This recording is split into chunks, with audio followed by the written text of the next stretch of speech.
Single dad soldier steps in when a school bully attacks a girl unaware. She's a general's daughter. In the sterile hush of a high school hallway, the sound came like a gunshot. A body hitting the floor, books scattering across tile. A janitor dropped his mop, his boots echoing as he strode forward. He didn't know the girl's name or that her silence carried secrets powerful enough to unravel lives. He only knew she'd been shoved down and no one else moved. Follow my story to the end and comment the city you are watching from, so I can see how far this story has traveled. Daniel Cross had worked in Clear Ridge High long enough to know its rhythms, the rush of sneakers at the bell, the hush of locker doors closing, the sighs of teachers clutching thermoses of bitter coffee. But this sound was different, a thud followed by the hollow skid of binders across linoleum. He looked up from his mop. 20 feet ahead, a girl was on the ground, her backpack half open, notebooks fanned across the floor like fallen leaves. Hovering above her was a boy twice her size, broad shoulders straining under a hoodie stitched with the school mascot. He wasn't pretending it was an accident, his sneer said otherwise. Two teachers stood by the vending machine, pretending to be absorbed in their own chatter. A cluster of students turned their backs quickly, as if silence might shield them from responsibility. The girl didn't cry, didn't scream. She simply reached for her books with slow, practiced hands, as if this wasn't the first time. Daniel dropped the mop handle with a clatter. His steps carried the weight of a man who'd walked into danger before. The boy looked up, startled at the janitor's sudden presence. "Back up," Daniel said, his voice calm but sharp as steel. The bully laughed. "What, you serious old man? I barely touched her." Daniel planted a firm hand against the boy's chest. "I said back up." The words were low, but the authority in them was carved from years far beyond this hallway. Something in his stance, the way he didn't flinch, didn't blink, made the boy hesitate. He shuffled one step back. Daniel knelt beside the girl. "You okay?" She nodded once, clutching a worn sketchbook to her chest. Her long hair fell across her face, hiding her eyes. She didn't resist as he helped her to her feet. Behind them, whispers began to ripple, carried fast through phones and murmurs. The name spread like sparks on dry brush. "That's Clara Hawthorne," someone hissed. Daniel didn't hear it, not yet. The assistant principal stormed onto the scene, clipboard in hand, stress in every line of his forehead. "What's going on here?" "She was pushed," Daniel said, steady. The administrator's eyes flicked from the bully to the girl to Daniel, lingering a fraction too long on the janitor's uniform. "Mr. Cross, we appreciate your concern, but this is a school matter. We'll handle it." "I am part of the school," Daniel replied evenly. "Of course," the man said quickly, glancing at the growing crowd. "Let's not escalate things." "I didn't touch her," the boy blurted. "She tripped." Daniel's gaze fixed on him, voice like iron. "She hasn't said a word." "But you just did." Silence. The girl's knuckles whitened against her sketchbook. For a flicker of a moment she looked at Daniel, just a glance, but heavy. Not gratitude exactly. Not trust. Recognition. Like she saw in him something no one else had offered. Then she turned and walked away. The assistant principal muttered into his walkie-talkie, herding the bully toward his office. Daniel bent to pick up his mop, the crowd dissolving into nervous whispers. As a teacher brushed past, she murmured under her breath, "Do you even know who she is?" Daniel paused. "Clara," he said, testing the name. The teacher gave him a look, half warning, half awe. "She's General Margaret Hawthorne's daughter." The words hit like cold water. That name, he knew it. Everyone in the service did. Margaret Hawthorne wasn't just a general, she was the general. A strategist whose presence had once turned the tide of negotiations overseas. Daniel stared down the now empty hallway. Clara Hawthorne was the girl he'd just lifted from the floor. Back in the janitor's closet, Daniel washed his hands slower than usual. The water scalded his skin, but he hardly noticed. His reflection in the spotted mirror looked back at him, older, rougher shadows under his eyes that had never really left since the war. He hadn't stepped in to be a hero. He did it because no one else did. Because once long ago, he'd failed to act quickly enough, and a child had paid the price. That evening he stood at the stove in his small kitchen stirring a pot of macaroni, while his 10-year-old daughter Mia sprawled at the table coloring dinosaurs with wings and crowns. "Dad," she said without looking up, "can I get a pink mohawk for the talent show?" Daniel nearly dropped the spoon. "Excuse me?" She grinned, filling in the scales of a dragon, deadly serious. He shook his head, laughing under his breath. "Only if you clean your room." The house was modest, the light warm, the kind of home patched together with second-hand furniture and quiet resilience. But as Mia chattered about science projects and cafeteria food, Daniel's mind kept drifting back to that hallway, to a girl clutching a sketchbook like a shield, to a name that still carried weight in the Pentagon, General Margaret Hawthorne, and her daughter alone in the corridors of a high school, silent as a shadow. Daniel lay awake that night listening to the hum of the refrigerator and the distant bark of a neighbor's dog. He saw Clara's face every time he closed his eyes. He knew this wasn't over, not by a long shot. Daniel clocked in before dawn the next morning, the same as he always did. The boiler room hummed with the metallic heat of old pipes, the scent of rust and dust settling in his clothes as he poured himself a bitter cup of coffee from a machine no one else dared touch. He sat at the battered desk, the glow of the school's security monitor flickering against his tired face. Technically, the feed was reserved for security staff, but Daniel had clearance for maintenance purposes, leaky ceilings, jammed lockers, faulty wiring. Still this morning he wasn't watching for loose tiles. He was watching for her, Clara Hawthorne. On the screen she appeared like a ghost moving through the halls, shoulders hunched, footsteps light, always keeping to the edge of walls. She never lingered, never sought conversation. When classmates passed, she slipped by without a glance. At lunch, she sat at the farthest table, sketchbook clutched to her chest like armor. Daniel leaned forward, his coffee forgotten. "What are you hiding in there?" he muttered to the silent feed. The sketchbook was always there, held the same way a soldier might grip a rifle, with a mixture of fear and necessity. Not decoration, not pastime. A shield. He fast-forwarded through the footage, scanning, rewinding. Nothing dramatic, no outbursts, just a girl moving like smoke present but untouchable. He closed the laptop and rubbed his temples. She reminded him of someone, not Mia, who was all sunshine and chatter, but someone else. Someone buried in the desert of his memory. General Margaret Hawthorne.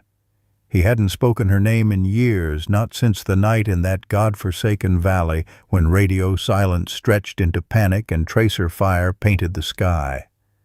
He remembered the wreckage of a Humvee, smoke curling like serpents. He remembered dragging a wounded officer out from twisted metal, her blood soaking into his sleeves. He'd carried her across dunes with bullets whining past, whispering she'd make it just to keep her awake. He never knew her name until later, when rumors of her survival spread. And now, decades later, her daughter walked these halls, unseen, unheard, drawing behind walls of silence. By mid-afternoon, Daniel was restocking the mop closet near the art wing when he saw her again. Clara sat cross-legged beneath a wide window, sunlight spilling over her like paint across canvas. Her head bent hair falling forward, pencil dancing across the sketchbook in fluid strokes. No earbuds, no phone, just the scratch of graphite in an empty hall. He froze, caught in the stillness. For a moment, he simply watched.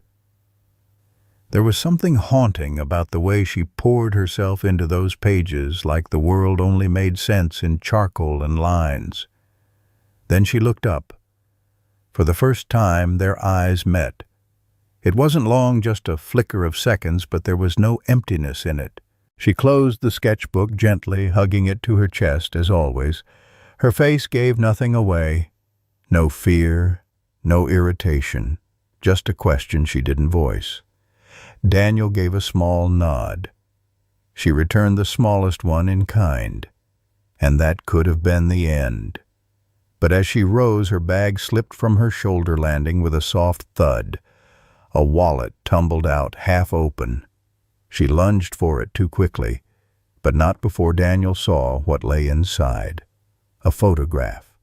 Clara, younger by several years, maybe 9 or 10, stood beside a tall woman in full military dress.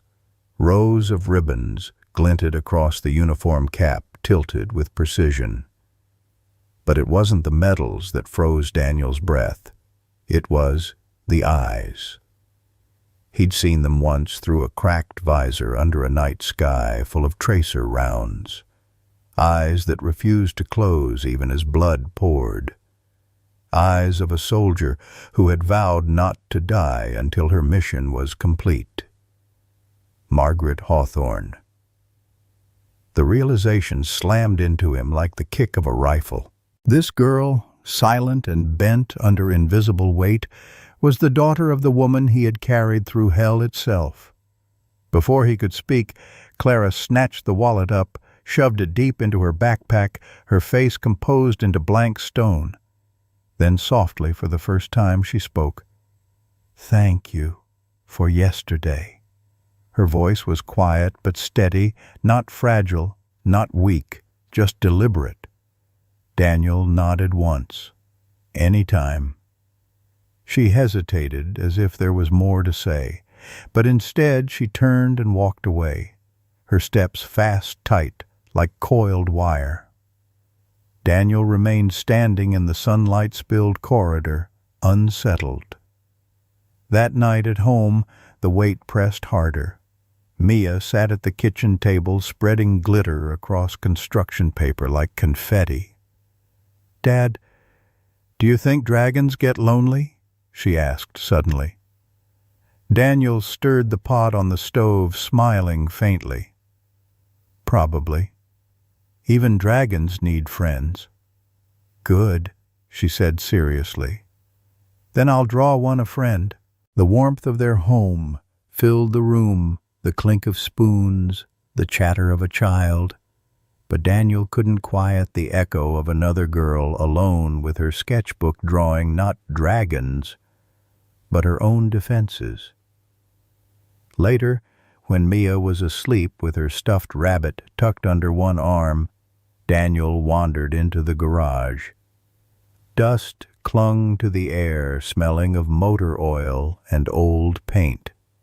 On a shelf sat a duffel bag he hadn't opened in years, khaki fabric frayed at the edges. He pulled it down, sat on the workbench, and unzipped it slowly. Inside, a pair of worn combat boots, a photograph of his unit laminated against, where a dull set of dog tags, a notebook scuffed by sand, and an envelope. Still sealed, still folded. The handwriting was deliberate, clean. "To the man who saved my life." Daniel's breath caught. He hadn't been able to open it back then, not when the memories were fresh and raw. It had felt too heavy, like admitting he'd done one thing right when there were so many wrongs he carried.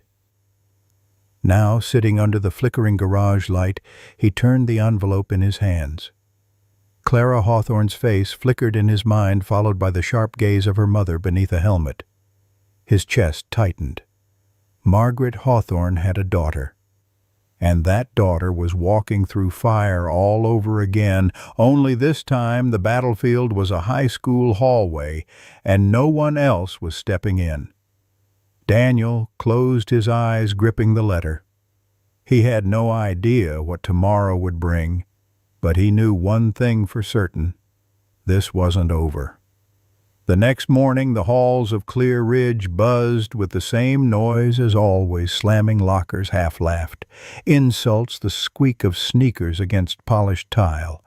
But to Daniel Cross every sound felt sharpened. He pushed his cart, slowly, mop bucket rattling, trying to tune it out. Ahead near the art wing, sunlight spilled through tall windows and painted a golden square across the floor. Clara Hawthorne sat in the middle of it, cross-legged, her sketchbook balanced on her knees. Her pencil moved with fluid certainty, tracing lines only she could see. No earbuds, no phone, just her and the page. Daniel slowed, leaning against the cart. He hadn't planned to stop, but something about her stillness drew him in. For a girl who lived in shadows, Clara seemed at home in the light. Then suddenly she looked up. Her eyes met his, unflinching. For a moment, the world hushed, the chatter, the footsteps, the buzzing lights. Only her gaze held him. She didn't glare, didn't look away in embarrassment. Instead, she closed the sketchbook with careful precision and hugged it tight against her chest. A silent shield. Daniel gave her a small nod. She returned it barely, but enough. Then she rose to her feet. The strap of her backpack slipped from her shoulder, dropping with a dull thud. A slim wallet spilled out, flipping open just enough for Daniel to see. He froze. Inside was a photograph. A girl much younger, Clara, maybe 10, standing beside a tall woman in full army dress uniform. Rows of ribbons gleamed against her chest. Her cap tilted just so, precision in every crease. But it wasn't the medals that stopped Daniel's breath. It was her eyes. He'd seen those eyes once before through a cracked visor under the pitch-black sky of a desert battlefield tracer fire arching overhead. Eyes that refused to close even when blood ran dark and heavy. Eyes that swore she wouldn't die until the mission was done. Margaret Hawthorne. The name roared in his mind like thunder. The woman in the photo was the same officer he had pulled from the wreckage of a burning Humvee, the same soldier he had carried 2 miles through sand and smoke, the woman who had left him a letter he still hadn't opened, and now her daughter was standing before him. Before Daniel could react, Clara bent quickly, scooped up the wallet, and shoved it deep into her backpack. Her face smoothed into blank composure as if daring him to mention what he'd seen. She hesitated. Sketchbook still clutched to her chest. Then softly she spoke. "Thank you for yesterday." Her voice was quiet but clear, carrying more weight than a shout ever could. Daniel's throat tightened. "Any time." She held his gaze for a fraction longer, something unspoken hanging between them. Then she turned and walked away, her steps quick, her shoulders tense like coiled springs. Daniel stood motionless, the sunlight warming his face, but leaving his chest cold.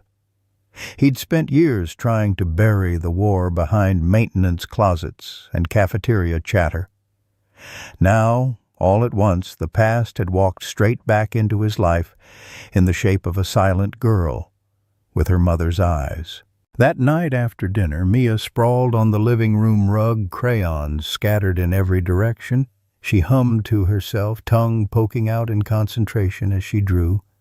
Daniel leaned against the doorway, arms crossed.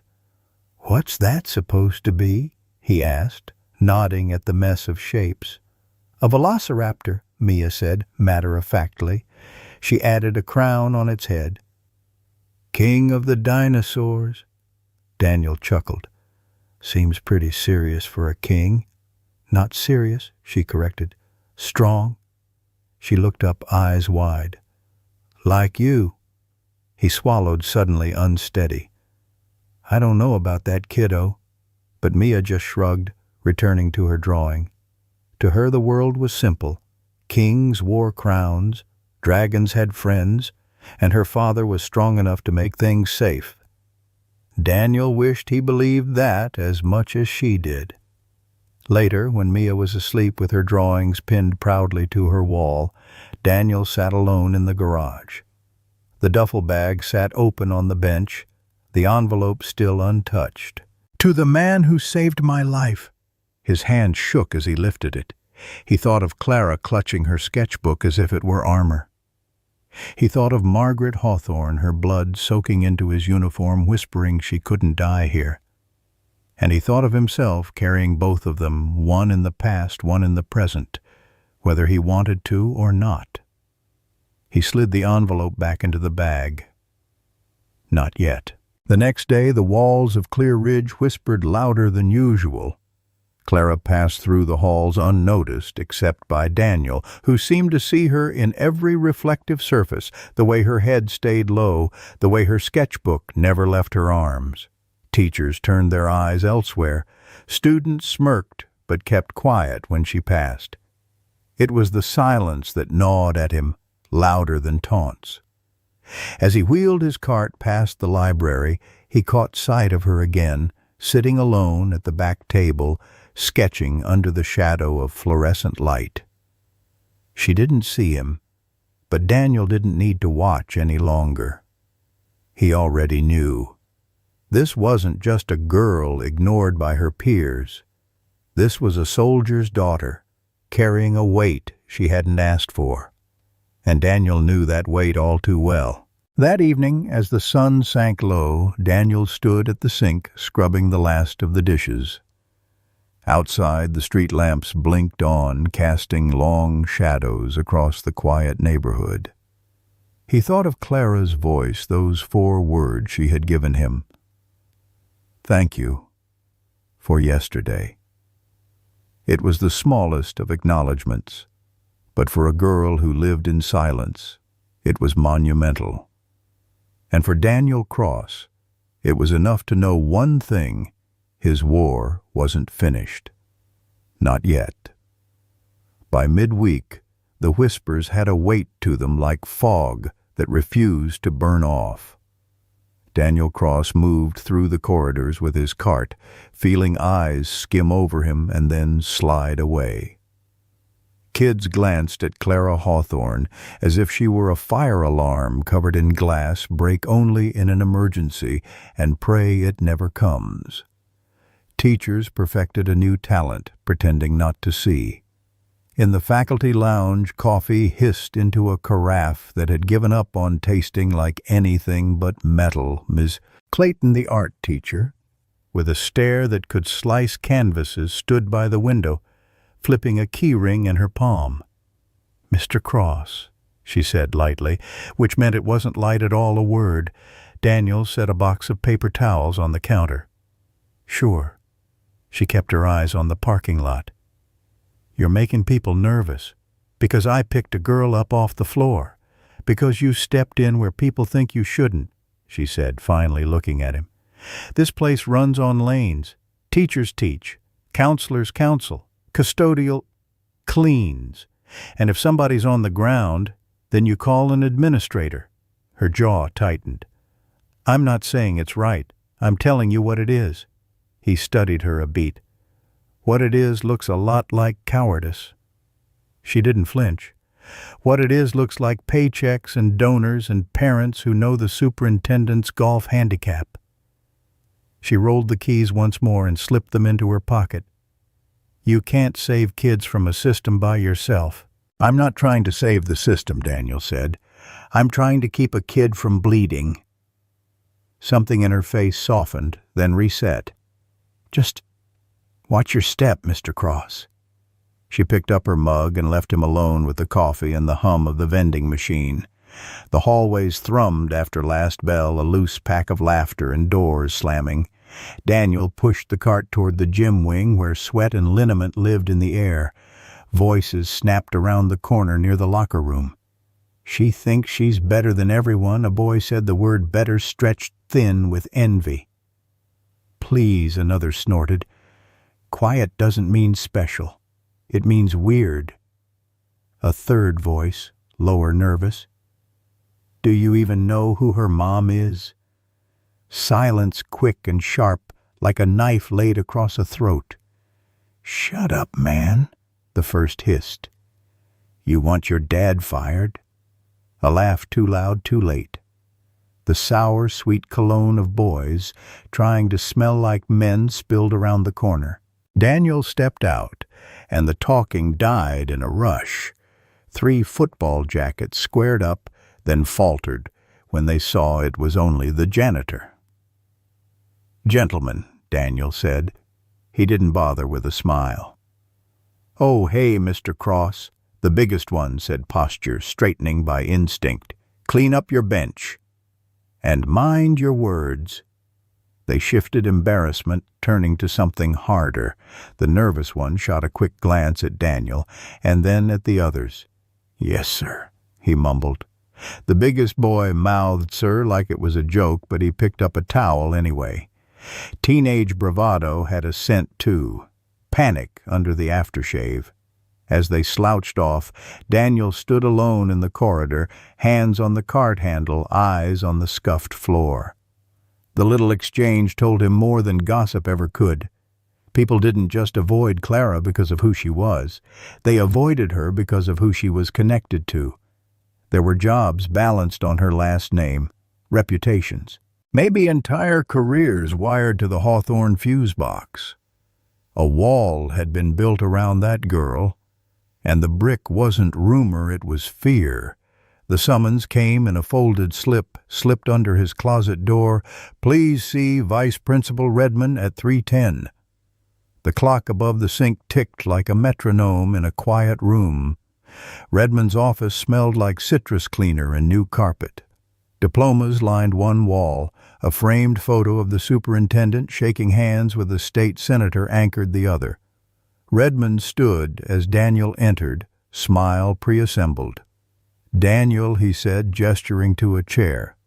"Thanks for coming by." Daniel remained standing. Redmond leaned on the desk with the ease of a man who had practiced empathy in a mirror. "I want to start by acknowledging the great work you do for this school. We value our team members." "Team members," Daniel repeated because it tasted like a corporate memo. "Of course." Redmond folded his hands. "But we've had some concerns. Parents, staff. There's a sense that you've been more visible lately than a custodial role requires." "Visible," Daniel said. "As in, present when a student was shoved to the floor." Redmond's smile didn't crack. "No one's questioning your heart, only the optics. We are an educational institution. Roles exist for a reason. Boundaries keep everyone safe." "Boundaries didn't keep her safe," Daniel said, hearing the steel move into his voice. "Me being there did." A faint wince touched the corner of Redmond's mouth. "Look, sometimes the best way to diffuse a situation is to make a small strategic shift." He slid a paper across the desk. "We're offering you a temporary reassignment to the elementary campus across town. Lighter load, quieter environment, just for a couple of weeks." "Reassignment," Daniel said, "not suspension." "Of course not," Redmond said quickly. "We'd never make it punitive." He lowered his voice as if they were colleagues conspiring. "This is protection, Daniel. For everyone." "For everyone," Daniel echoed and let the silence stretch. He could hear the building breathe the faint rattle of ductwork, the distant spears of laughter from a closing club meeting the world passing through moments it wouldn't ever remember. He'd learned once to read the space between words, the air where truth hides. "This isn't about a mop," he said finally. "It's about a name." Redmond's eyes flickered a tell in a poker game. "We have students from all kinds of families. Some families with stars on their shoulders," Daniel said. The smile thinned. "We do not discuss individual student backgrounds." "Except behind closed doors," Daniel said. when it's time to move problems off the board. Redmond straightened. "Mr. Cross, I'm asking you to accept the reassignment. It will help everyone take a breath." "What happens if I say no?" Redmond's pause was surgical. "Then I'm concerned the board will feel compelled to review whether Clear Ridge is the right fit for you." There it was. Not a threat, an inevitability delivered like weather. Daniel picked up the paper and didn't look at it. The fluorescent lights bleached everything into the same tired color.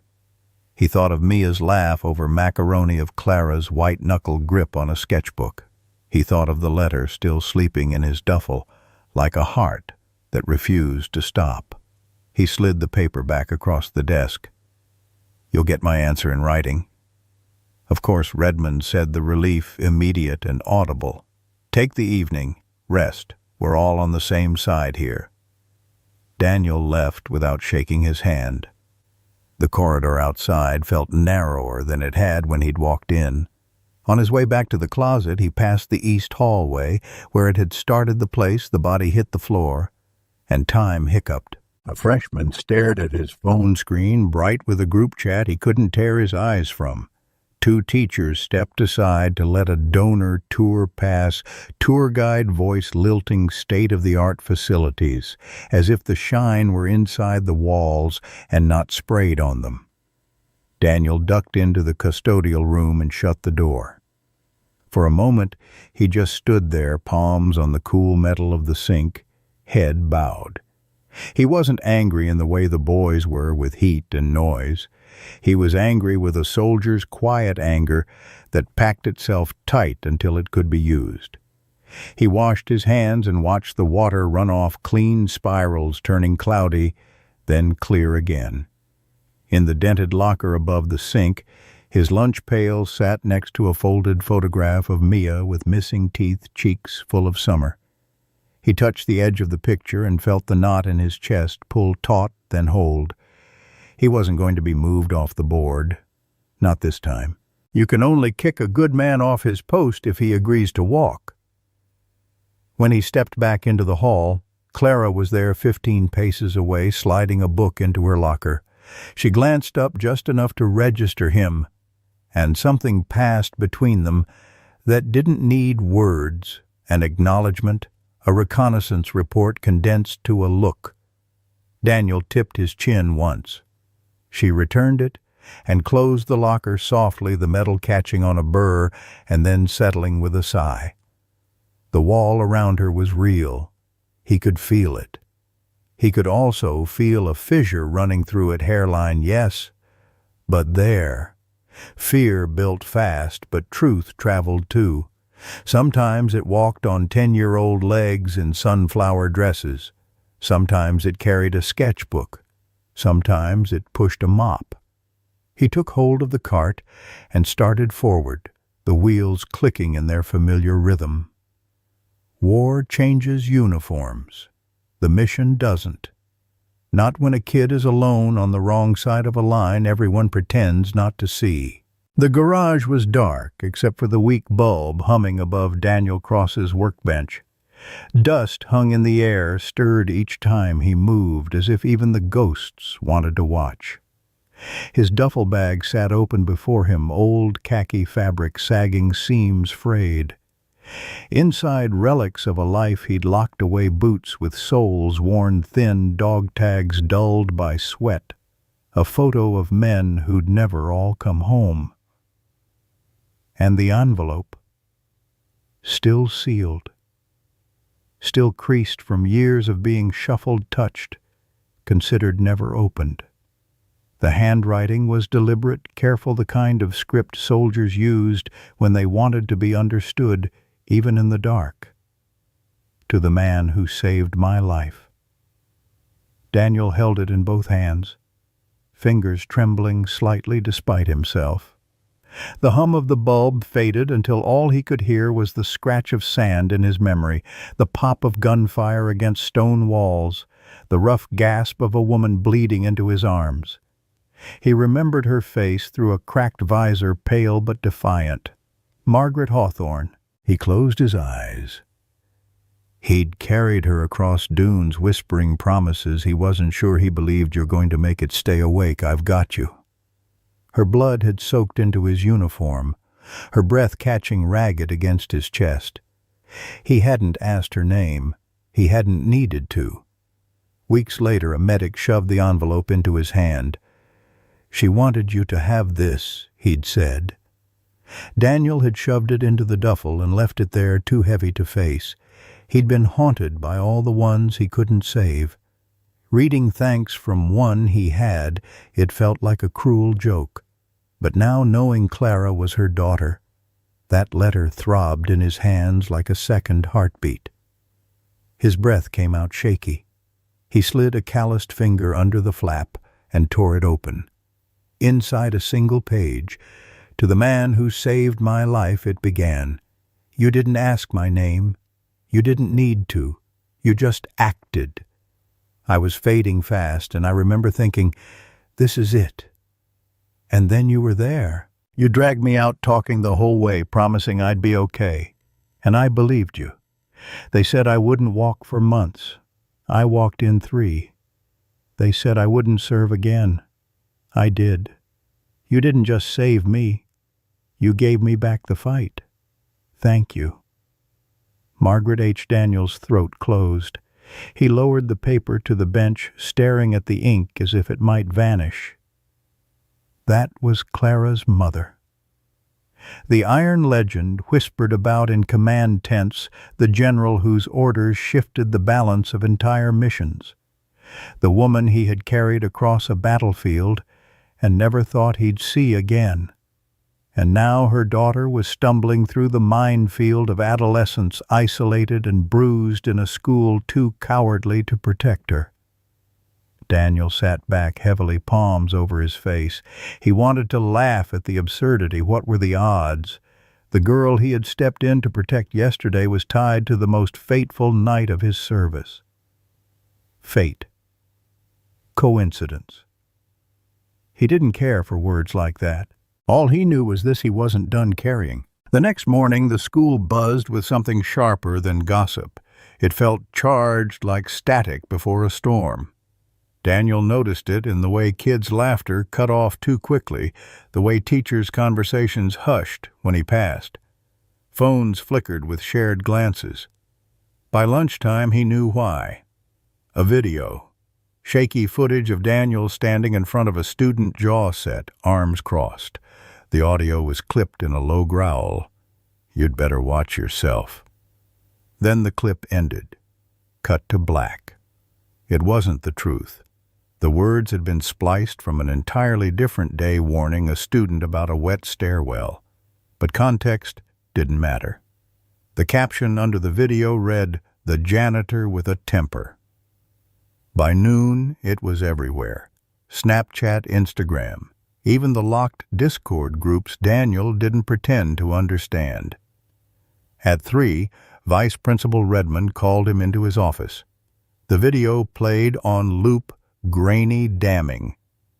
"Optics are the problem," Redmond said, voice crisp. "Parents are asking questions." Daniel kept his hands on his knees, steady. "It's doctored," Redmond sighed, leaning back. "Perception becomes reality, Mr. Cross. The board is suggesting a reassignment," Daniel said flatly. "Elementary campus." Redmond's lips tightened, confirming without words. Daniel rose. "I'll give you my report by end of day." He left without slamming the door, though his jaw ached with the restraint. That evening the kitchen smelled of tomato soup and grilled cheese. Mia swung her legs at the table, telling him about the chaos of gym class and a project gone wrong. Daniel nodded at all the right moments, but the weight pressed heavy on his chest. When she was finally tucked into bed, snoring softly with her rabbit hugged tight, Daniel went back to the garage. The letter lay open on the workbench, the ink glowing faint under the bulb. Margaret Hawthorne had once believed he'd saved her life. Maybe he had. But right now he couldn't even save his own reputation. And worse, Clara was watching him stumble under a system too afraid of names, too eager to bury truth beneath politics. Daniel closed his fist around the letter.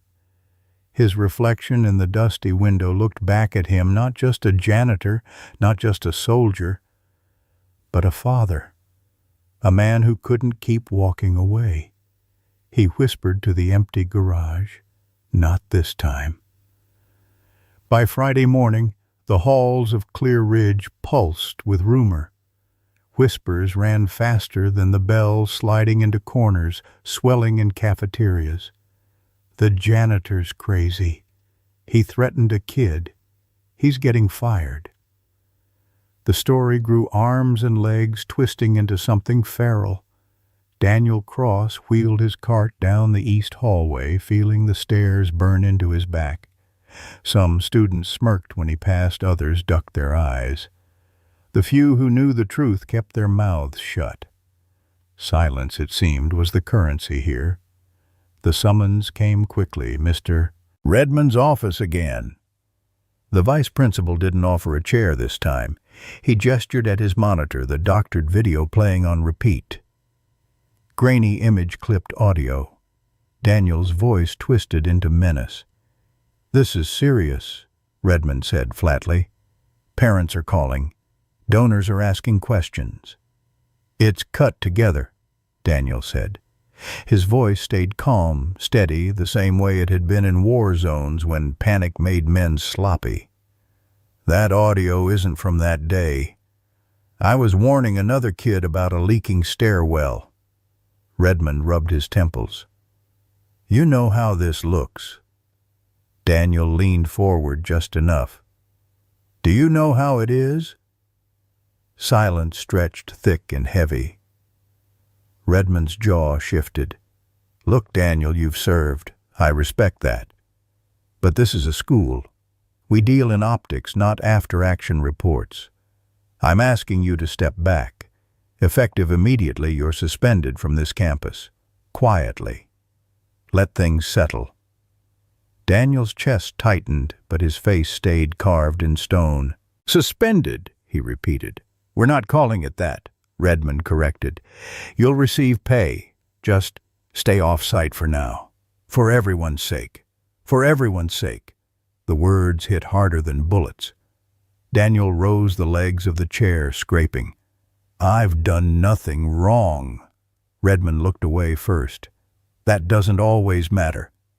That night the janitor's closet sat empty, mop and bucket abandoned like relics. The man who usually filled the silence had been erased neatly, efficiently.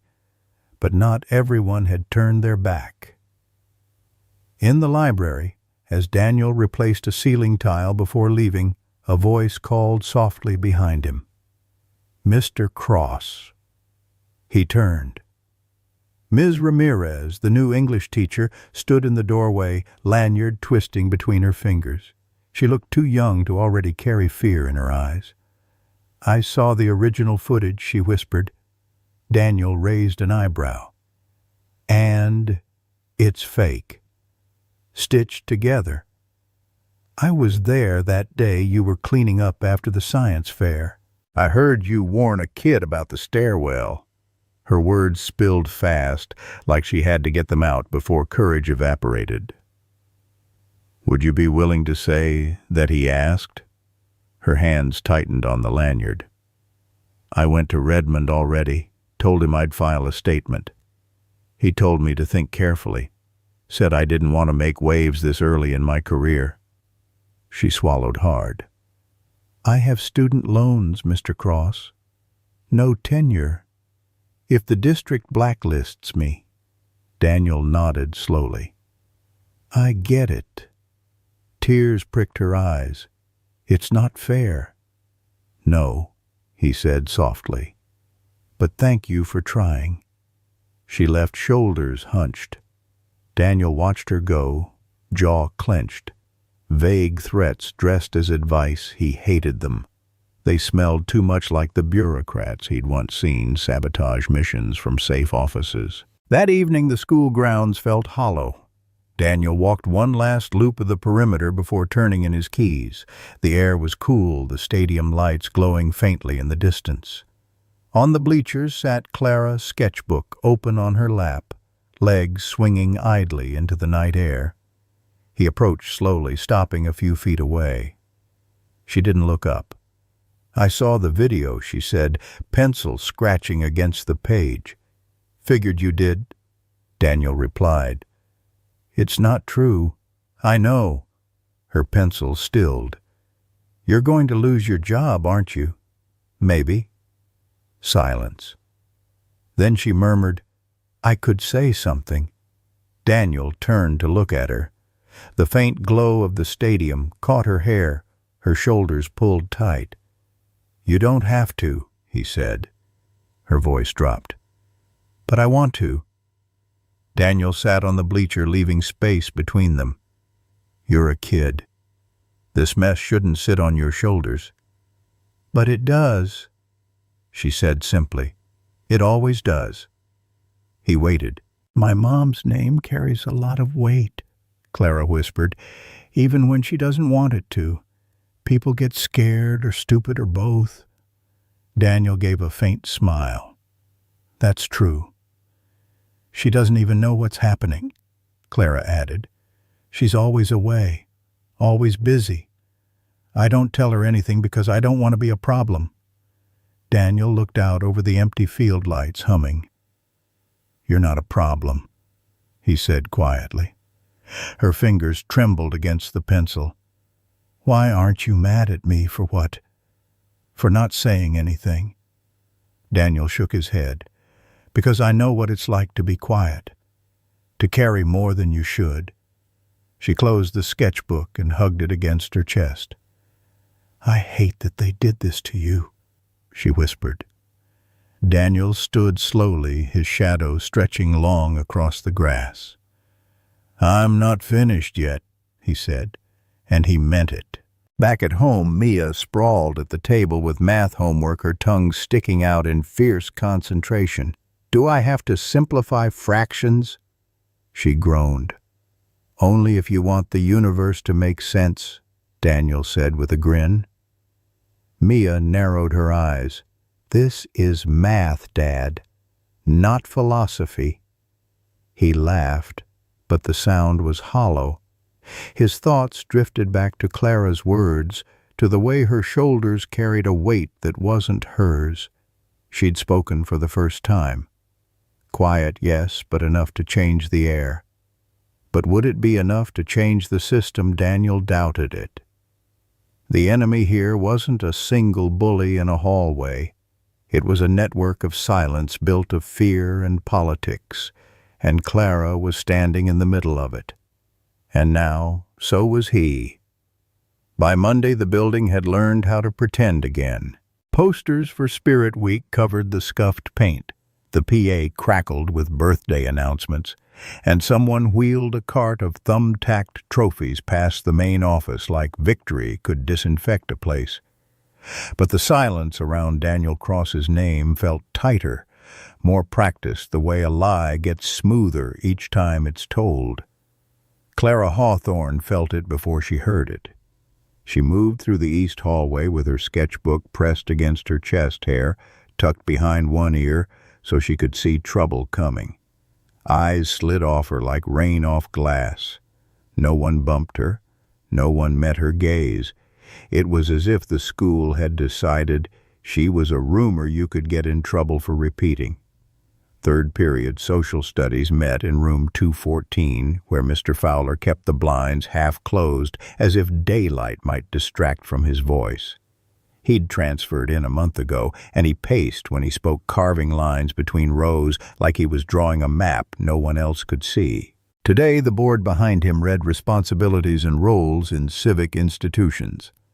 "Let's examine." Fowler said, slow and urbane, what happens when people act outside their official capacities. He lifted a hand like he was conducting an orchestra. Consider an employee who, however well-intentioned, intervenes in a volatile situation without proper training. A few heads turned toward the back of the room where Clara sat. She didn't move. Her pencil rested on the blank page. The paper was thick-toothy, the kind that could take pressure. Fowler smiled the way adults do when they think they're being reasonable.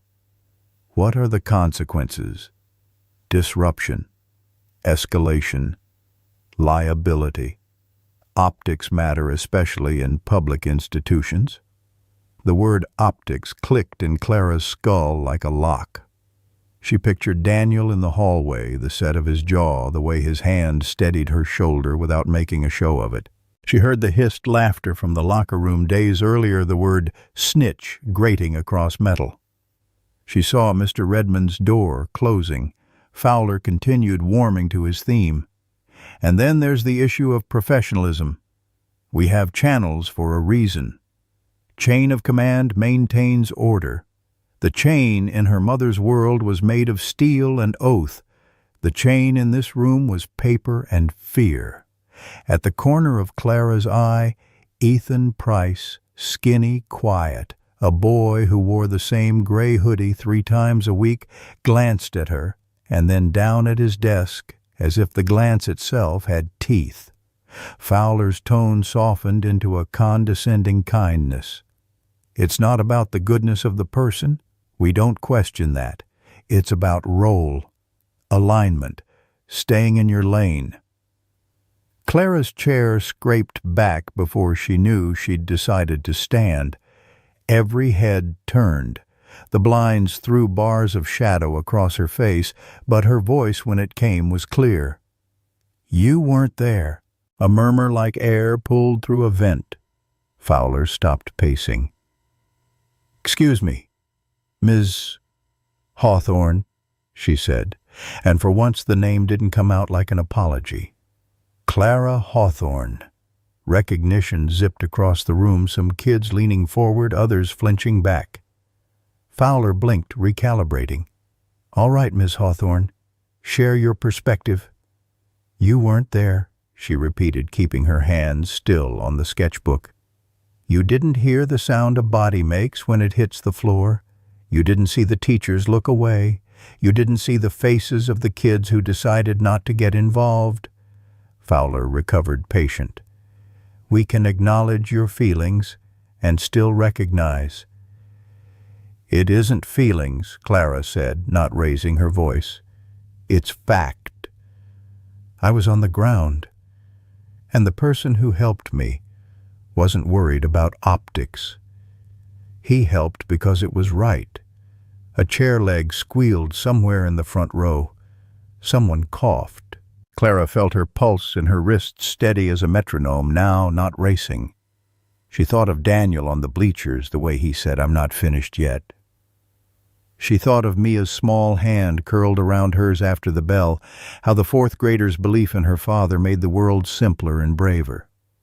Fowler cleared his throat. Even so, there are procedures. Ethan stood up. He did it like a newborn foal testing legs, awkward and astonishing. His hoodie hung off one shoulder, and his voice cracked on the first word. I saw it, he said. No one breathed. Ethan swallowed. I was at my locker. She didn't trip. He shoved her. And Mr. Cross didn't touch the kid. He just stepped between them. He looked at Clara, then at the floor. I should have done something too. I didn't. I'm sorry. The confession knocked something loose. A girl with a braid raised her hand halfway and then just started talking. My class was in the hall. I heard the thud. It wasn't an accident. Another voice from the back. I saw the video. It's cut. My cousin does edits like that. Fowler lifted both palms the way you slow a crowd without admitting you started it. Thank you. That's enough. It's not enough, Clara said. And there was no tremble left. Not until someone says, we're wrong for letting it happen. The room went still in that dense way. Truth can make it. Fowler's mouth tightened in a way that read as adult control redirect. Close the loop. We appreciate your input. Let's return to today's lesson. But the lesson had already happened. It sat in the space between students who had been invisible 5 minutes earlier, and a girl who had discovered her voice felt less like breaking and more like building. When the bell rang, the room burst into its usual scramble zippers laughter, the thunder of teenagers trying to outrun the clock. Clara stayed a beat longer, slid her pencil behind her ear, and shut the sketchbook with the care of a ritual. Hawthorne Fowler called gently as she reached the door. A moment, she turned. He searched her face for something deference, maybe, or anger he could catalog and file. Finding neither, he settled for neutrality. Be mindful, he said. Words have consequences. So does silence, she replied and stepped into the hall. Word travels in schools the way smoke does in wind. By lunch, the story had changed shape. Clara spoke. She shut him down. Ethan backed her up. Screenshots of a scribbled transcript pinged through group chats. Someone tried to post it to a school forum. It was deleted within an hour, but by then the image had sprinted farther than anyone could catch it. Ms. Ramirez found Daniel near the loading dock where the scent of baking rolls from the cafeteria sometimes drifted like mercy. She held out her phone with trembling hands. Read this. He did. The text was a jumble, fragmented sentences, the grammar of urgency. You weren't there? He helped because it was right. Silence has consequences. He could hear Clara's voice in the negative space. She talked. Ms. Ramirez whispered. I've never heard her talk. Daniel stared at the concrete at his feet until it came into focus again. He handed the phone back. Thank you. You're suspended, she said, as if saying the word might finish doing the harm. I'm sorry. I know. He glanced at the clusters of students cutting across the courtyard like flocks, loud and careless, and suddenly maybe a little less blind. Sometimes you move the line by standing on it. That afternoon his key card wouldn't buzz him into the east wing. The red light flickered and stayed red. He stood there a heartbeat longer than necessary and then turned away. Whatever they called it, he understood what it meant, absence as policy. On the way to the parking lot, he passed the stadium. Clara sat at the top row of the bleachers, knees up, sketchbook open wind, pulling a strand of hair across her cheek. He climbed halfway, stopped where she could choose whether to meet him. She heard you, he said. Clara's pencil kept moving, but her mouth bent into a line that wasn't quite a smile. Who? Everybody, Daniel said. But more important, your mother will. Clara's hand stilled. She glanced sideways. She doesn't come to things like this. She comes to battlefields, he said. Sometimes the battlefield is a room with bad lighting and people who don't want to look you in the eye. You think there'll be a room, she asked. There's always a room, he said. The question is, who walks into it? The wind rifled the pages, flipping back through charcoal trees and lonely benches until it reached a blank sheet. Clara pressed her palm to it, holding it open. I'm tired of being quiet, she said. I know, he said. You don't have to be. She angled the sketchbook so he could see what grew beneath her pencil. 4 figures on a field, simple lines, one tall man with a square stance, a girl with a bun and a heavy book, a smaller kid with wild hair and a sun for a face, and a woman whose shoulders were straight even when she was sitting down. The woman's hands rested on her knees as if ready to push up and move the second someone needed her. Clara didn't look at him when she said, She'll come if I ask. Daniel swallowed. Ask. When he reached his truck, his phone buzzed. Unknown number. He let it ring once, twice, then answered. Mr. Cross. The voice was even low, built on habits of command. "This is Colonel Kyle Morgan. We're hosting a ceremony Saturday for the unit's fallen. I'm told you're in the area. I'd like you there." Daniels stared at the horizon where the school cut a square out of the sky. "Colonel," he said slowly, "it's been a long time." "Too long," Morgan replied. "Also, General Hawthorne will be speaking." In the cab, the letter he'd finally opened lay folded in the glove box like a stored breath. Daniel closed his eyes, saw sand smoke the weight of a body he refused to put down. Then, just as clearly, he saw a girl on a bleacher with wind in her hair and a voice that had decided to live. "Send me the address," he said. He put the truck in gear. The campus slid behind him, in the rear view bricks banners, the field where kids learned to run and to hide. Ahead the road straightened, and somewhere past the next light, a podium waited in a room too bright and too small for everything it needed to hold. Saturday morning dawned gray, the kind of sky that felt undecided rain, maybe sun, maybe the world holding its breath. Daniel cross-shaved with steady strokes, put on the only collared shirt he owned that still pressed flat and polished boots that hadn't touched polish in years. Mia sat on the kitchen counter, swinging her legs, hair in wild braids she'd insisted on doing herself. "Where are you going, Dad?" she asked, chewing on the edge of a piece of toast. "Just a gathering," he said, tucking the letter from Margaret Hawthorne into his wallet, as if it might steady him. "School." He shook his head. "Something older." She tilted her head. "Army stuff." Daniel smiled faintly. "Yeah, Army stuff."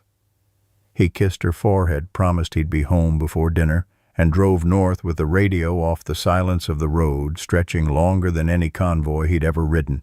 The Civic Center was a squat building draped with flags, rows of folding chairs, already filled with gray heads, stiff shoulders, and medals polished within an inch of their lives. Old friends slapped back, some laughing too loudly, others lingering in silence. Daniel kept to the back row, hands folded, eyes on the stage. Colonel Kyle Morgan spotted him anyway. The man had thickened with age, but carried the same granite steadiness. He walked straight up the aisle, clasped Daniel's hand in both of his. "Good to see you, Cross. Thought you'd disappeared off the map." Daniel shrugged. "Been busy with mop buckets." Morgan chuckled once, then sobered. "Glad you came. It matters." Daniel nodded. He wasn't sure what mattered anymore, but he knew Morgan was right. The ceremony began. A chaplain read names, voices cracked on syllables that felt like folded flags. Senators gave speeches salted with words like honor and sacrifice. Daniel let the words wash over him, heavy but distant. Then the announcer paused. "And now a few words from General Margaret Hawthorne." Daniel's chest clenched. She stepped onto the stage in full dress uniform, every line precise silver at her temples catching the light. The room hushed in the way men hush when they see a figure who's already walked through fire and returned. She didn't go to the podium. Instead, she stood at the edge of the stage, close to the front row. "I'm not here because of rank," she began, voice deep, commanding, yet human. "I'm here because I'm alive, and I shouldn't be." Daniel's hands tightened against his knees. She scanned the audience. "Years ago in a valley none of us care to remember, I was pinned under wreckage, bleeding out. I had said goodbye in my head, but someone came anyway. He didn't know my name, didn't wait for orders. He carried me through smoke and fire." A ripple moved through the crowd, heads nodding, some whispering.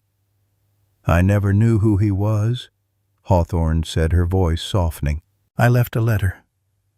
Never heard back. I thought maybe it didn't matter." She paused, breath visible.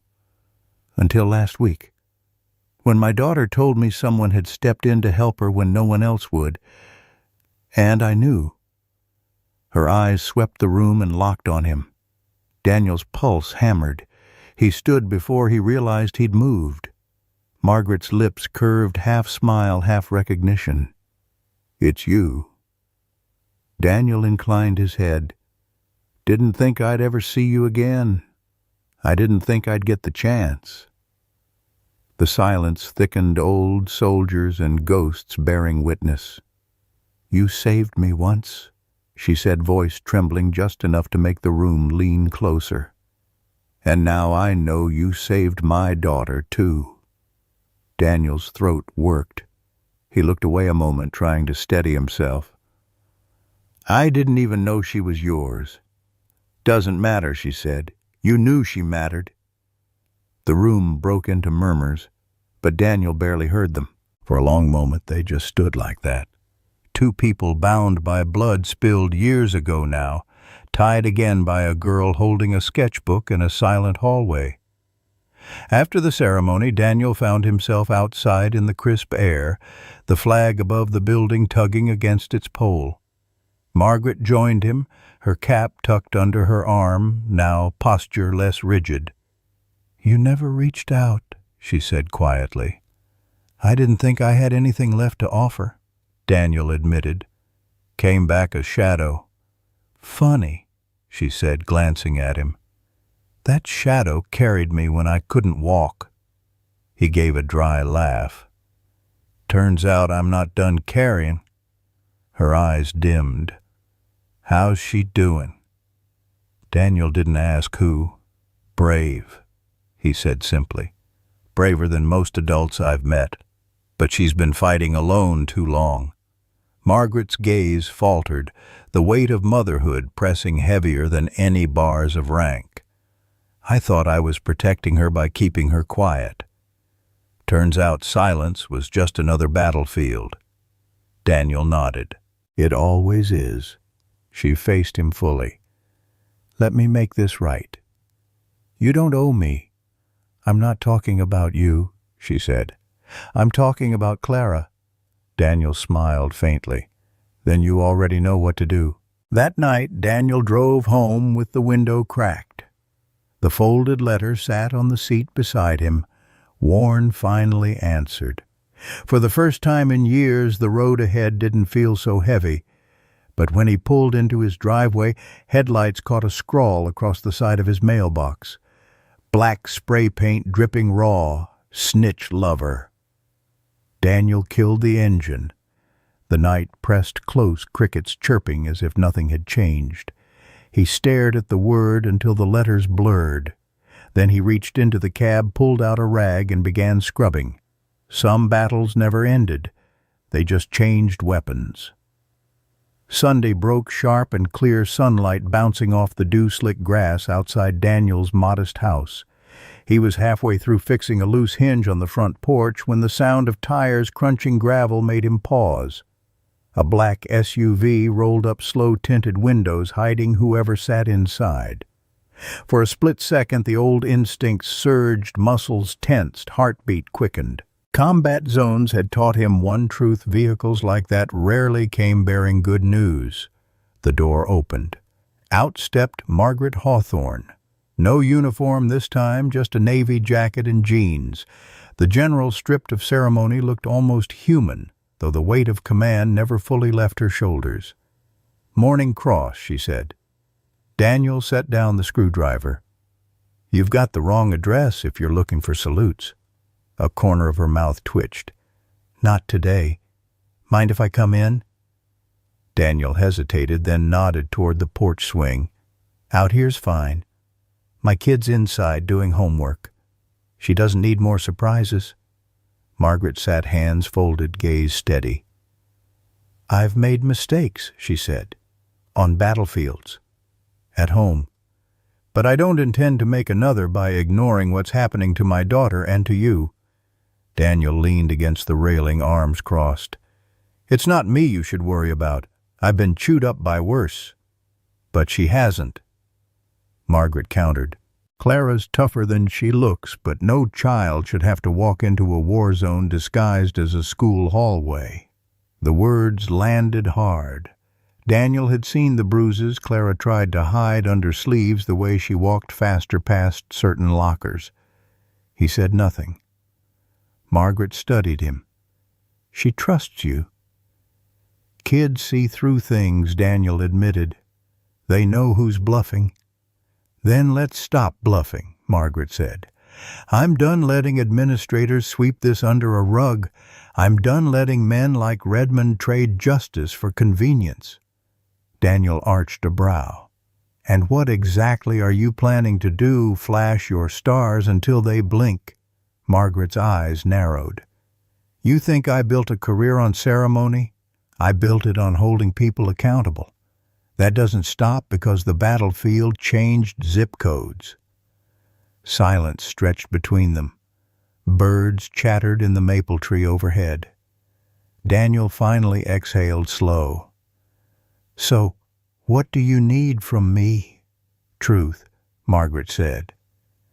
Every detail, every threat, every time Clara flinched. Daniel's jaw tightened. "That'll take a while." "I've got time," she replied. By afternoon, the two of them sat at his kitchen table. Mia brought cookies store-bought but offered with pride and eyed the general with curiosity. Margaret thanked her softly before turning back to Daniel. They went over it all, the shove in the hallway, the fake video, the silent teachers, Redmond's ultimatum. Margaret's expression didn't change much, but her knuckles whitened around her coffee cup. When Daniel finished, she said only, "Cowards. Every one of them." "Fear's contagious," Daniel said. "So is courage," she replied. The next day, Clear Ridge High buzzed with nervous energy. Word had spread that the general herself was coming. Staff straightened ties, students whispered. Redmond paced his office. When Margaret Hawthorne strode through the front doors, she didn't pause. Her boots clicked against tile like gunfire in a silent street. Daniel walked beside her, not in uniform but carrying the same weight. Clara trailed behind, sketchbook clutched tight, chin lifted higher than usual. They didn't wait to be called in. Margaret opened Redmond's office door without knocking. He shot to his feet. "General Hawthorne." "I sit down," she ordered. The man sat. She laid a folder on his desk with the precision of placing explosives. "You've allowed a culture of intimidation under your roof. You've let my daughter be tormented, and when someone finally stood up, you tried to bury him." Redmond stammered. "Ma'am, with respect, there were optics donors." "Children are not optics," Margaret snapped. "They are lives.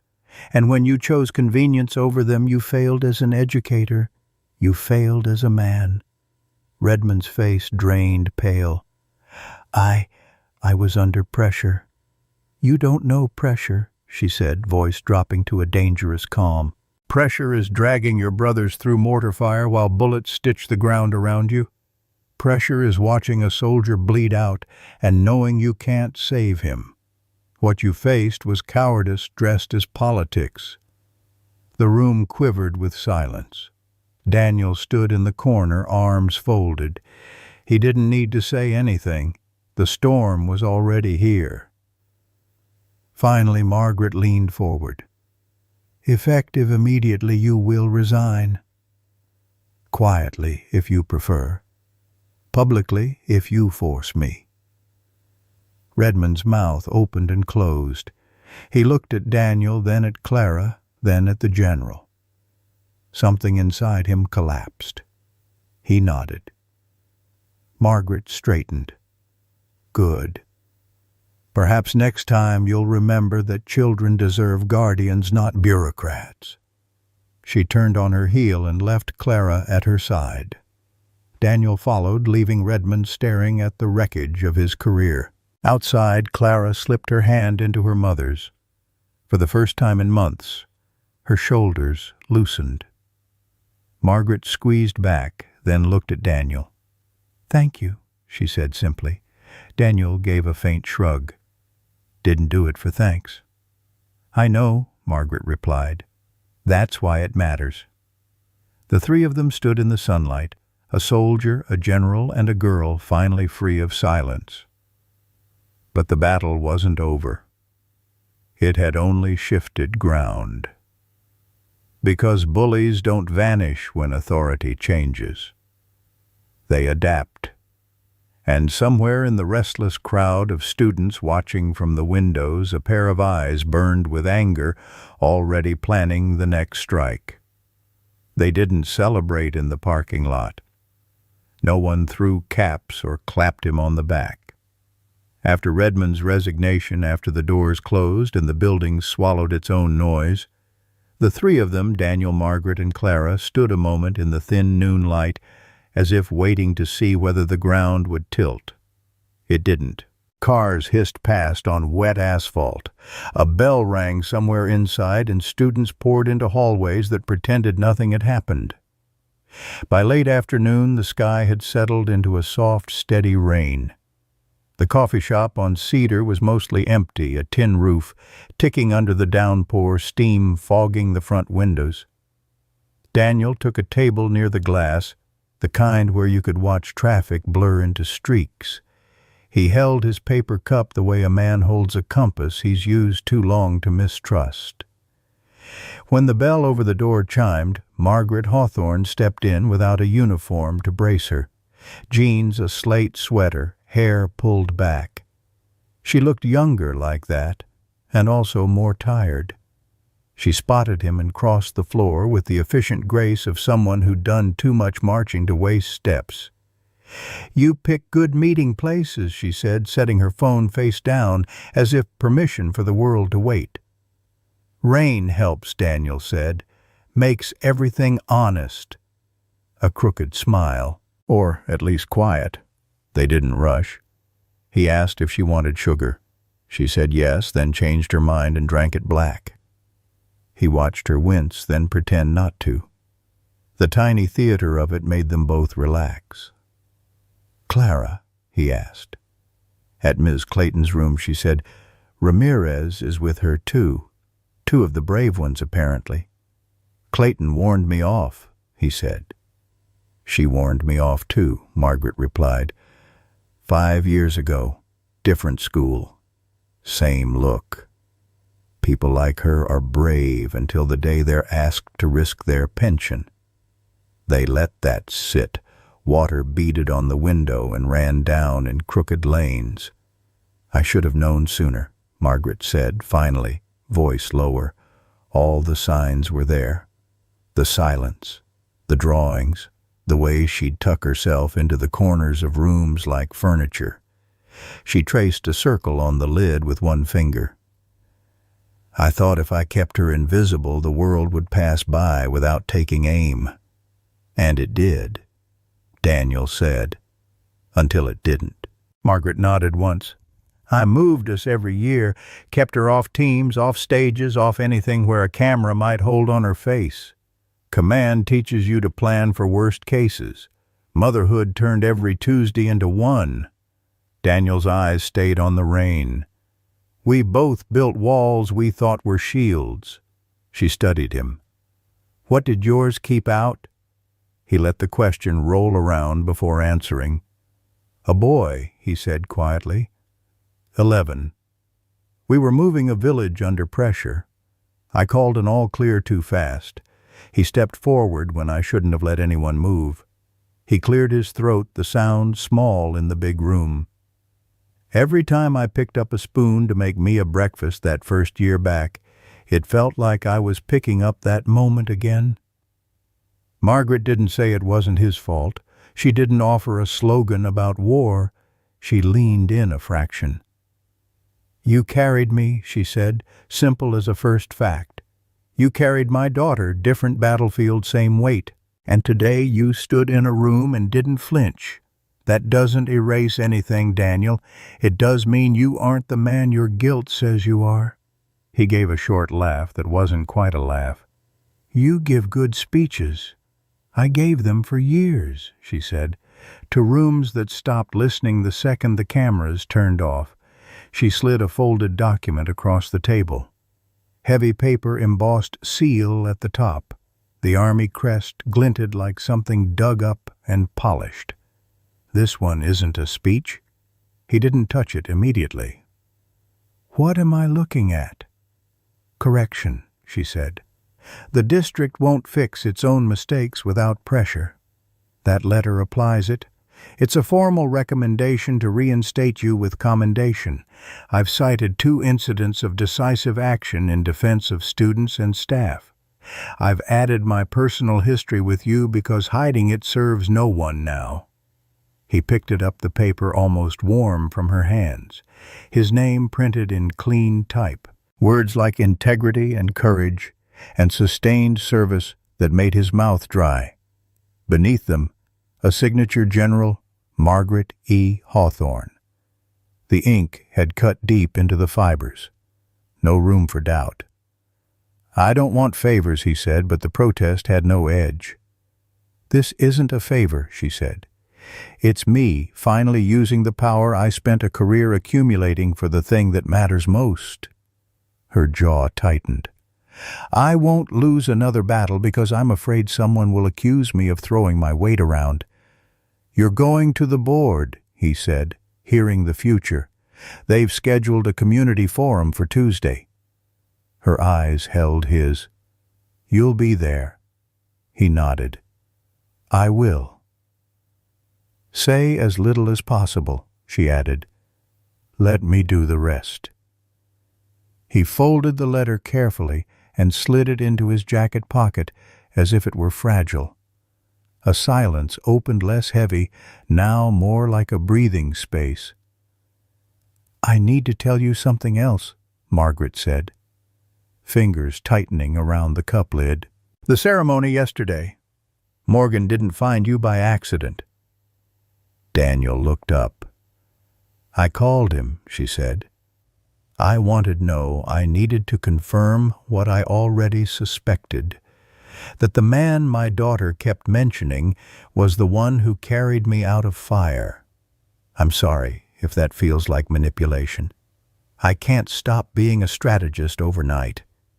He thought about the room full of names, the flag, the way her voice had found him from a stage. I'm grateful you did, he said. I don't know that I'd have walked into this without something to hold. She nodded, relief loosening the set of her shoulders. Good. Then we're aligned. Outside, a pair of high schoolers sprinted under one jacket, shrieking when a taxi splashed their ankles. The coffee shop door breathed out the smell of rain and hot bread when someone left, then shut again with a soft clap. Clara told me she's tired of being quiet, Daniel said. Good, Margaret answered. She'll need that voice Tuesday. A beat. So will Mia. If her mother were here, I'd ask permission. Since she's not, I'm asking. Would you let your daughter speak if she wants Daniel's throat worked?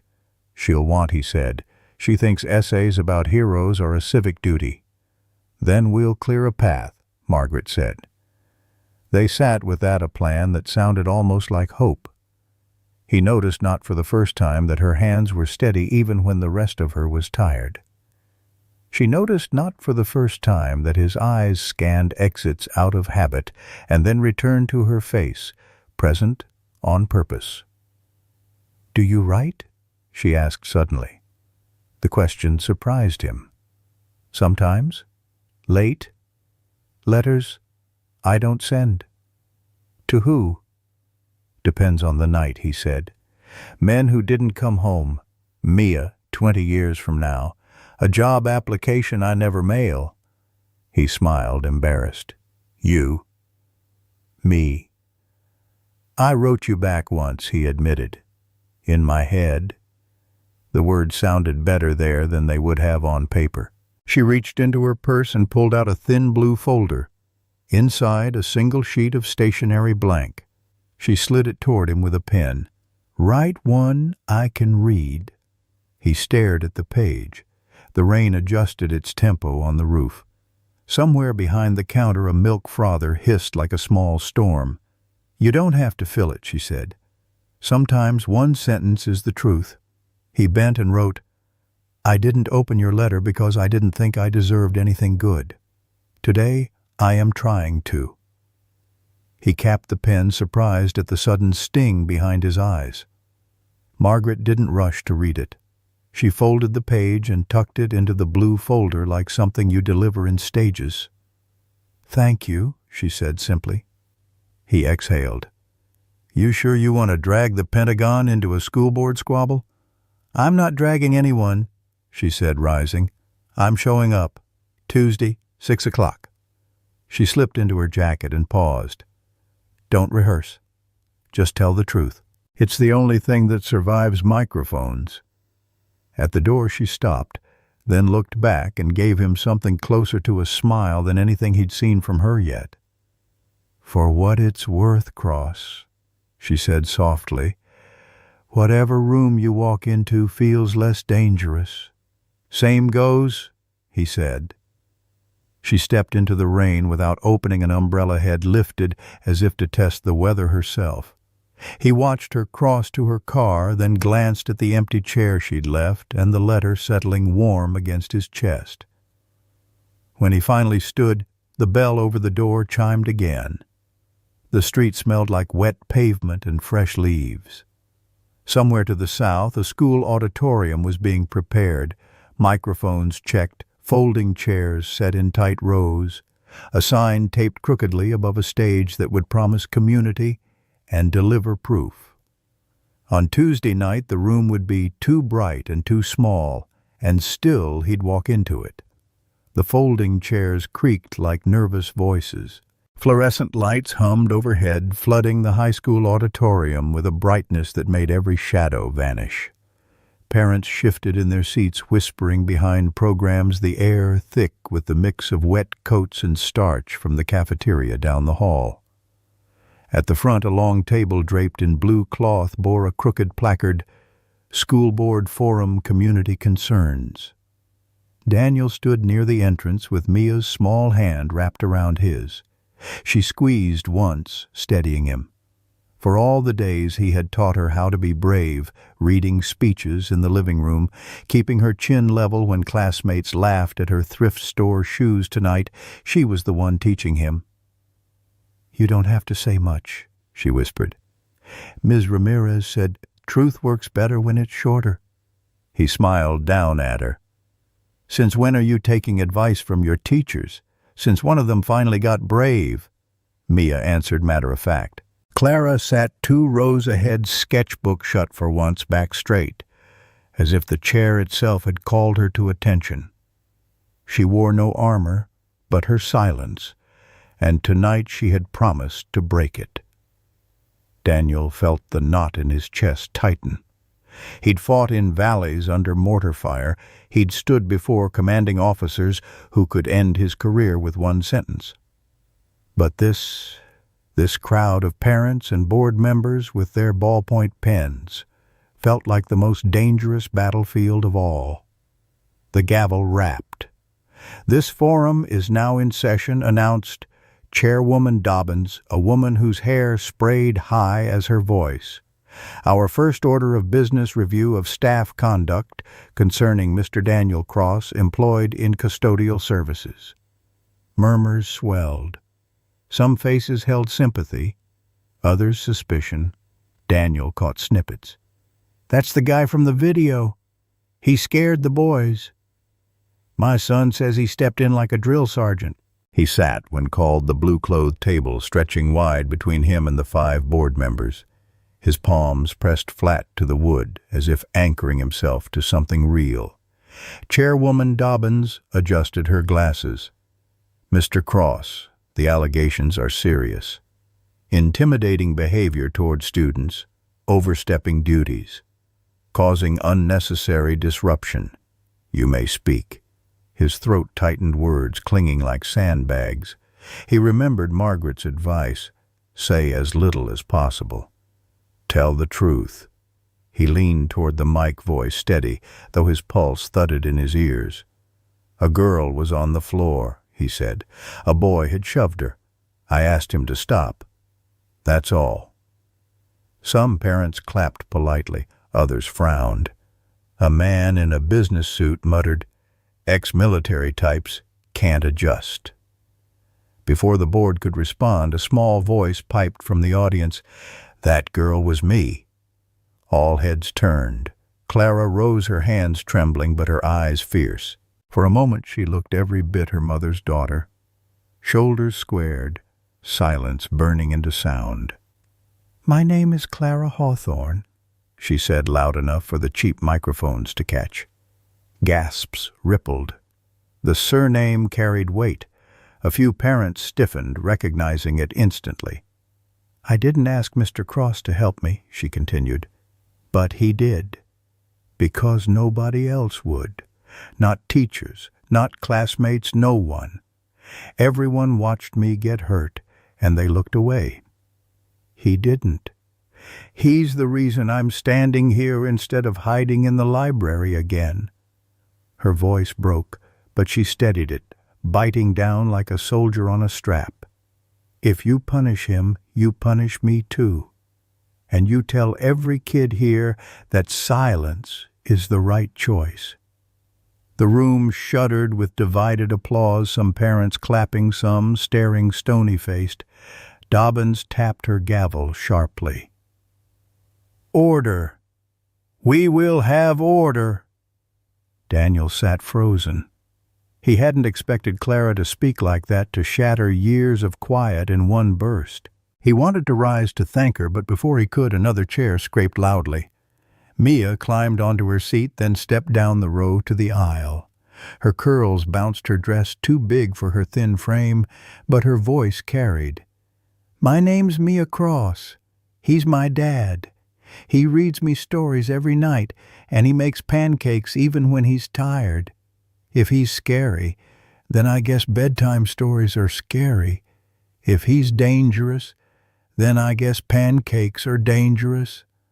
Laughter broke through the tension, a wave of release. "And if you fire him," Mia added, "then you'll have to tell me why it's wrong for dads to protect kids who aren't their own." The board shifted uneasily. Parents whispered louder. Daniel felt tears rise, uninvited pride swelling like it hadn't in years. Then the back doors opened.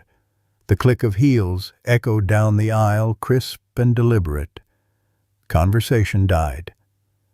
General Margaret Hawthorne entered in full dress uniform, ribbons, glinting cap tucked under one arm. She didn't hurry. She didn't need to. The room rearranged itself around her. She walked straight to the front, heels striking the linoleum like punctuation. Without waiting for permission, she took the microphone from the table. "My daughter has spoken," she began, voice like steel wrapped in velvet. "Now it's my turn." No one interrupted. "Mr. Cross is not a janitor who forgot his place," she said. "He is a soldier who carried me through gunfire in Kandahar. I would not be standing here if not for him. I owe him my life, and yesterday he gave me something greater. He protected my child when others hesitated." The board stared, mouths parted. Margaret leaned in her gaze, sweeping the crowd. "If you call that intimidation, then I suggest you redefine courage. If you call it disruption, then perhaps you need more disruption in your halls." The applause this time thundered, shaking the room. Parents stood. Even those who had whispered doubt now clapped to shield themselves from her stare. Clara's cheeks were wet, but she was smiling through it. Mia clapped so hard, her palms reddened. Daniel sat unable to move, every scar of his past suddenly lighter beneath the roar. Chairwoman Dobbins cleared her throat, her gavel powerless against the tide. "The board will take this under advisement." "No," Margaret said sharply, cutting her off. "You will reinstate him, tonight, with commendation." Dobbins faltered, looked at her colleagues, then finally nodded, voice thin. "The motion passes. Mr. Cross is reinstated." The crowd erupted again. Margaret set the mic down like a gavel of her own, then turned to Daniel. Their eyes locked. No words were needed. For the first time in years, Daniel Cross felt like he belonged in the light. The night air outside the auditorium felt cool against flushed cheeks. Parents spilled into the parking lot, still buzzing, some swapping praise, others muttering about politics, but the tide had already turned. The truth was out, and it carried more weight than any whisper campaign ever could. Daniel stood at the steps, his daughter's hand in one of his Clara's small frame, leaning against his other side. Margaret walked beside them, uniform still sharp under the glow of the sodium lights. For a moment, they looked like a family, strange, mismatched, but bound by something fiercer than appearances. Mia tilted her head back toward the sky. "Dad," she whispered, "you're a hero again." Daniel squeezed her hand, voice low. "No, kiddo. Just a dad who couldn't keep quiet." Margaret looked at him. "You should let her believe both." He almost laughed. "Coming from you, that's rich." Her smile was faint, almost reluctant, but it softened the hard lines that command had etched into her face. "I spent years thinking strength was about rank medals command. Tonight I watched two children show me it's something simpler, standing up when it matters, that's all." Clara leaned into her mother, her voice small. "Does this mean it's over?" Margaret crouched, pressing a kiss to her daughter's temple. "It means the worst of it is, but people will still talk, and some will still sneer. Let them. We don't hide anymore." Daniel glanced at her.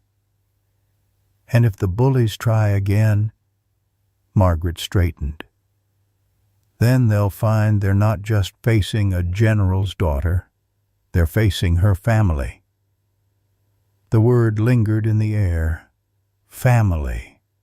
Daniel felt something in his chest ease the tight coil that had been wound since his first deployment, finally letting go. Weeks later, the rhythm of life found its new beat. Daniel's job carried on, but now when he walked the halls, teachers nodded with respect, and students parted in the hallway, some whispering, some smiling. He wasn't invisible anymore, not because of fear, but because of what he had proven. Clara joined the art club, her sketchbook finally open where others could see. The bruises faded. The silence, too. Sometimes Daniel would catch her drawing in the courtyard sunlight on her face and wonder how something so fragile had survived so much. Mia flourished too proud in the way only children could be. She told anyone who would listen that her dad fought bad guys in Afghanistan and bad bullies in the cafeteria. Daniel pretended to groan, but he never stopped her. Let the world know. As for Margaret, she surprised them all.